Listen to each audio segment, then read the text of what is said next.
नमस्कार दोस्तों, कैसे हैं आप सभी लोग। Welcome to our channel UR academy. जैसा कि आप सबको पता है, अपनी क्लास कंटिन्यू चल रही है और अपन फ़िलहाल MCQ सोल्व कर रहे हैं। थ्योरी की क्लास जल्दी ही आपके सामने आएगी और मैं जो आपको MCQ बता रहा हूँ इसमें आपको पता होगा कि बहुत सारे क्वेश्चन से निकाल रहा हूँ मैं, हर क्वेश्चन के बारे में डिटेल बता रहा हूँ मैं आपको, तो ये आपके लिए बहुत हेल्पफुल है। तो दोस्तों, आज अपन बात करते हैं राजस्थान में जितनी भी परियोजनाएं चलती है उनके बारे में, फसलें होती उनके बारे में। इसके साथ ही कुछ आर्ट एंड कल्चर के क्वेश्चन भी सोल्व करते हैं। दोस्तों, मैं आगे एक क्वेश्चन की सीरीज़ लाऊंगा जिसमें आर्ट एंड कल्चर के ही पर्टिकुलर क्वेश्चन होंगे हर टॉपिक वाइज। जैसे जाम्बोजी पढ़ा तो जाम्बोजी के पर्टिकुलर क्वेश्चन होंगे, तो जल्दी ही आपके लिए लेकर के आने वाला हूँ मैं। फिलहाल चलते हैं क्वेश्चन की ओर। दोस्तों, पहला क्वेश्चन है, अंता किस जिले में स्थित है। तो दोस्तों, अंता जो है आपका वह 12 में है। दोस्तों, इसको पूछा क्यों गया है, इसका मेन रीज़न क्या है, अंता 12 जिले में है, ये क्यों पूछा गया है। इसका कारण है दोस्तों, अंता 12 के अंदर क्या है कि NTPC का मतलब नेशनल थर्मल पावर कॉरपोरेशन का एक गैस आधारित पावर प्लांट लगाया गया है। गैस पर आधारित एक पावर प्लांट है दोस्तों, कहाँ, अंताबाना के अंदर।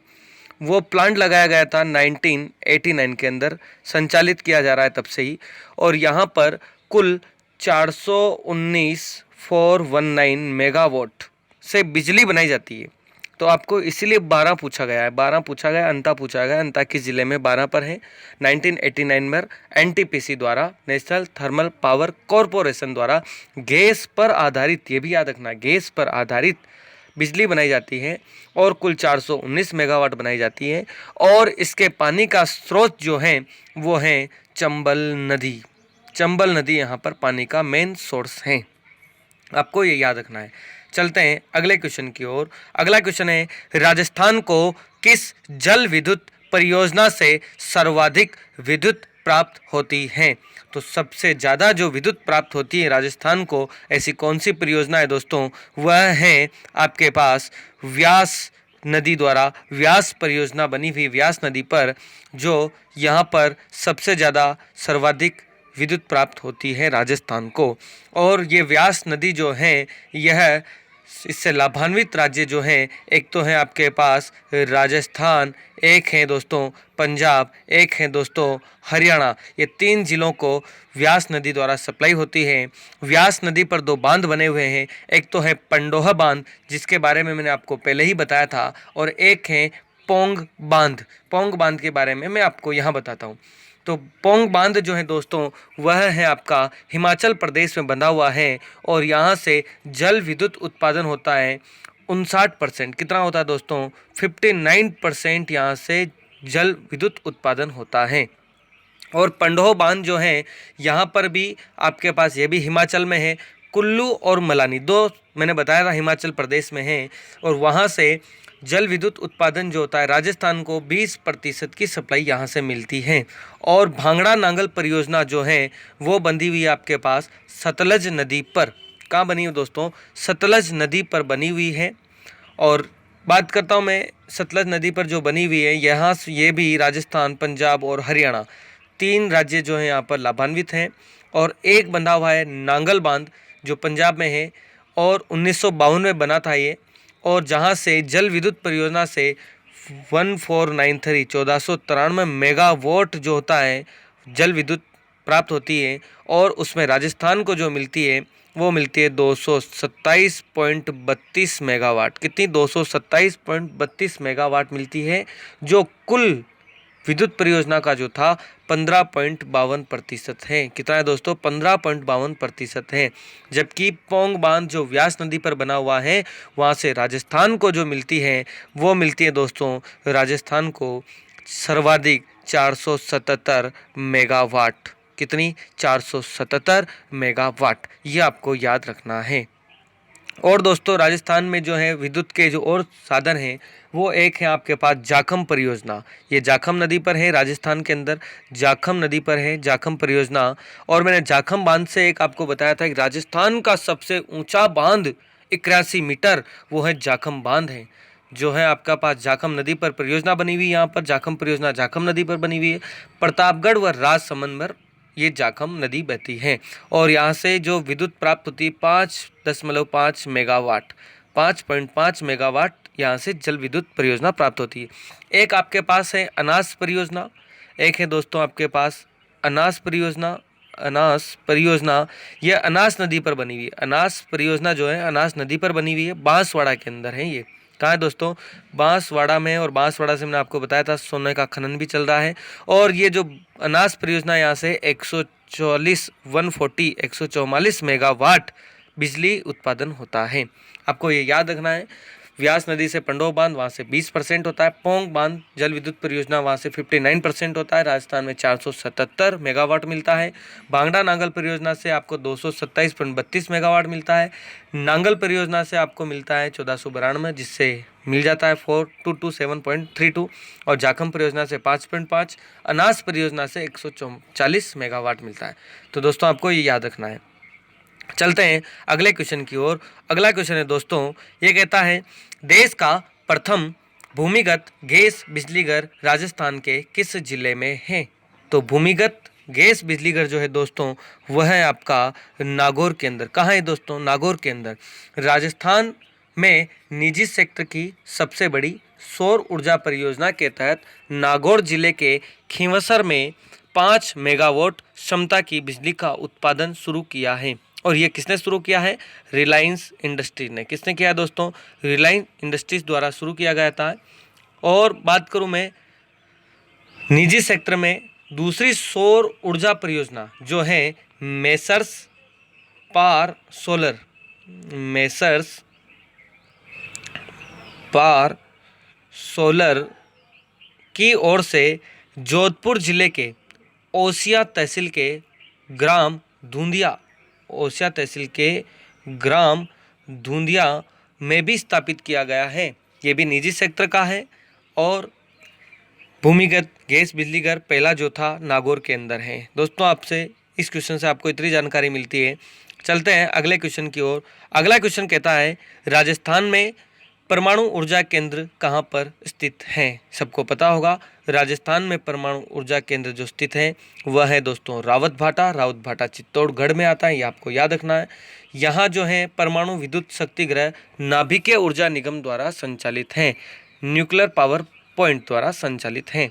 चलते हैं अगले क्वेश्चन की ओर। राजस्थान को सर्वाधिक तापीय विद्युत कहाँ से प्राप्त होती है?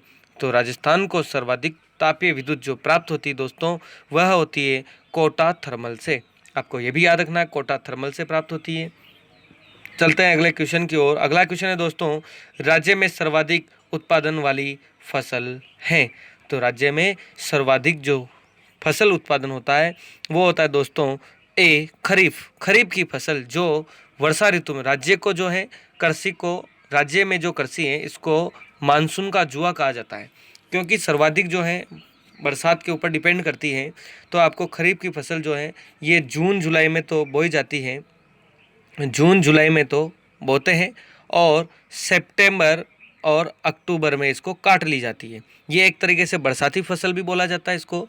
इसके अंदर एक तो बाजरा, जवार, मूंगफली, कपास, मक्का, गन्ना, सोयाबीन और चावल, ये बरसाती फसलें होती है। कौन कौन सी? बाजरा है, जवार है, मूंगफली, कपास, मक्का, गन्ना, सोयाबीन और चावल। ये एक तरीके से आपकी खरीफ की फसलों में आती है जो जून जुलाई में बोते हैं, सितंबर अक्टूबर में काट लेते हैं, बरसाती फसलें कहा जाता है। आपको ये याद रखना है। दोस्तों मैं रबी की फसल की बात करूं तो रबी की फसल जो होती है दोस्तों ये अक्टूबर नवंबर में तो बोई जाती है और जनवरी फरवरी में इसको काट लेते हैं। और इसके अंदर आता है एक तो आपका गेहूं, सर्दी की बात करता हूं मैं। सर्दी में एक तो गेहूं होता है, जौ होता है, चना होता है, सरसों, मसूर, अलसी, सूरजमुखी और मटर, ये सारी चीज़ें जो हैं रबी की फसल में आती है। और एक तीसरी फसल है आपके पास जायद की फसल। ये जायद जो फसल है दोस्तों मार्च और अप्रैल के अंदर तो आपके पास ये बोई जाती है और जून जुलाई में ये आपके पास काट ली जाती है। और इसके अंदर जो आता है एक तो खरबूज है, तरबूज है, ककड़ी है, ये आपके पास आता है। मैंने बताया था कि राज्य जो है कृषि को मानसून का जुआ कहा जाता है। आपको ये वेरी वेरी इंपॉर्टेंट क्वेश्चन याद रखना है। वहाँ पर क्वेश्चन बन जाता है कि मानसून का जुआ कहा जाता है कृषि को, वनों को, 2 ऑप्शन और दे देगा। तो आपको याद रखना है मानसून का जुआ कृषि को कहा जाता है। दोस्तों अगले क्वेश्चन पर चलते हैं। राजस्थान के किस जिले में गेहूं का सर्वाधिक उत्पादन होता है? तो दोस्तों राजस्थान में सर्वाधिक गेहूं जो होता है वो होता है श्री गंगानगर के अंदर। श्री गंगानगर में आपके पास सर्वाधिक गेहूं होता है। और राजस्थान में सर्वाधिक खाया जाने वाला और सर्वाधिक उत्पादन होने वाला जो है वो खाद्यान्न केवल और केवल क्या है? गेहूं है। आपको याद रखना है। और अगर मैं भारत की बात करूं तो देश में गेहूं का सर्वाधिक उत्पादन होता है वो होता है यूपी के अंदर। यूपी में होता है सर्वाधिक उत्पादन।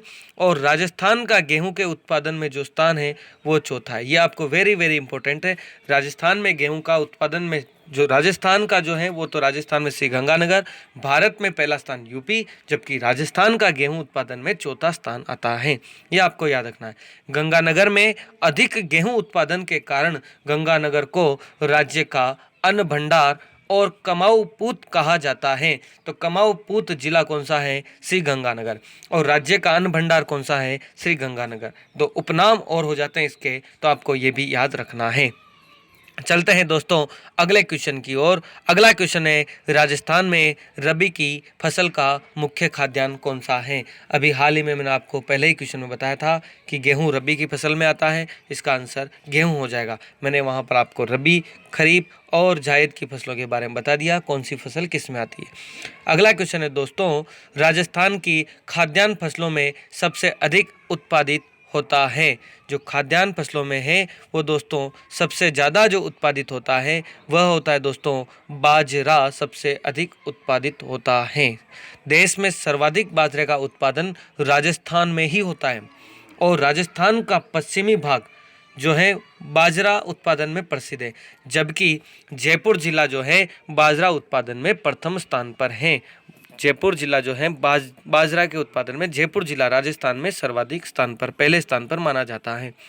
राजस्थान में एक बाजरा अनुसंधान केंद्र है, वह है दोस्तों बाजरा अनुसंधान केंद्र है दोस्तों बाड़मेर के अंदर। कहाँ है दोस्तों? बाड़मेर में राजस्थान का बाजरा अनुसंधान केंद्र है। ये भी आपको याद रखना है। अगला क्वेश्चन है दोस्तों राजस्थान में कहाँ पर प्रसिद्ध मीनाकारी गहने बनाए जाते हैं?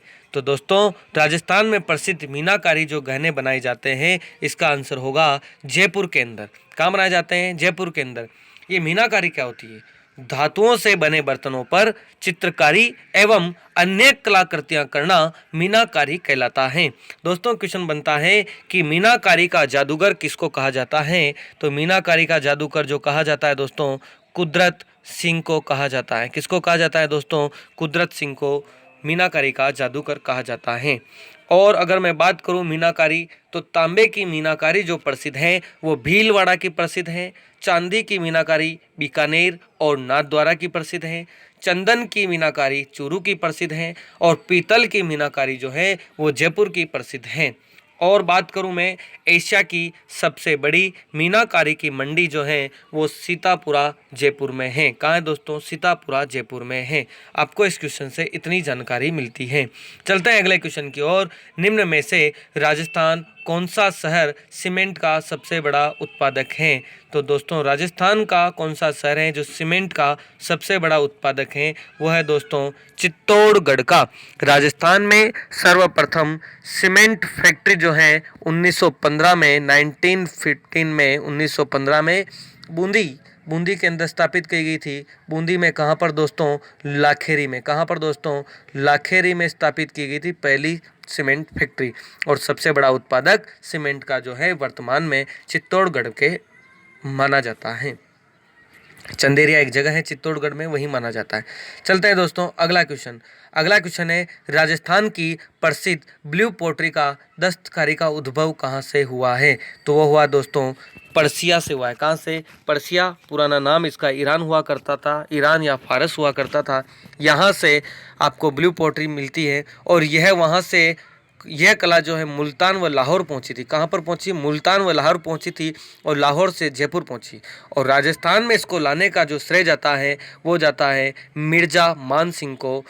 ब्लू पोट्री का माना जाता है, श्रेय जाता है लाने का राजस्थान में। चलते हैं अगला क्वेश्चन। राजस्थान का कौन सा शहर बेल बूटों की छपाई की पारंपरिक कला के लिए जाना जाता है? तो कौन सा शहर जो है बेल बूटों की छपाई के लिए जाना जाता है दोस्तों, वह होता है आपके पास सांगानेर। कौन सा है दोस्तों, सांगानेर। आपको ये भी याद रखना है। चलते हैं अगले क्वेश्चन। राजस्थान का सबसे प्राचीन संगठित उद्योग है, तो राजस्थान का सबसे प्राचीन संगठित उद्योग जो है दोस्तों, सूती वस्त्र उद्योग। ये राजस्थान में पहला वस्त्र उद्योग जो है 1889 में दी कृष्णा मिल्स लिमिटेड था। उस टाइम पे कौन सा था पहला, द कृष्णा मिल्स लिमिटेड था, जिसकी स्थापना दामोदर दास राठी ने निजी सेक्टर में ब्यावर अजमेर के अंदर की थी। और दामोदर दास राठी को दोस्तों सशस्त्र क्रांति का भामाशाह कहा जाता है। वेरी वेरी इंपॉर्टेंट क्वेश्चन, सशस्त्र क्रांति का भामाशाह किसको कहा जाता है, तो वह दामोदर दास राठी को कहा जाता है। और आपका सूती वस्त्र उद्योग 1889 में लगा था दी कृष्णा मिल्स लिमिटेड द्वारा, और ब्यावर अजमेर में लगा था। अगला क्वेश्चन है दोस्तों, राजस्थान में परिवहन के साधनों में कौन नहीं है। आई थिंक ये क्वेश्चन सबको पता होगा। तो रेल परिमार्ग सबको पता है ही सही, वायु मार्ग है ही सही, सड़क मार्ग है ही सही। तो एक जल मार्ग जो बचा हुआ है वो नहीं है। और जल मार्ग के लिए मैंने आपको बताया था कि राजस्थान जल मार्ग के लिए जो सबसे नज़दीक जो पड़ता है वो आपका पड़ता है गुजरात के अंदर कांडला बंदरगाह। और कांडला बंदरगाह का नाम जो वर्तमान में कर दिया गया था वो भी मैंने आपको बताया था पिछले वीडियो पर। तो कमेंट करके आप कांडला बंदरगाह का मुझे इस कमेंट बॉक्स में लिख करके बताएं कि कांडला बंदरगाह का वर्तमान नाम क्या है। मिलते हैं दोस्तों अगले क्लास के अंदर कुछ नया लेकर के। थैंक यू सो मच दोस्तों, थैंक यू।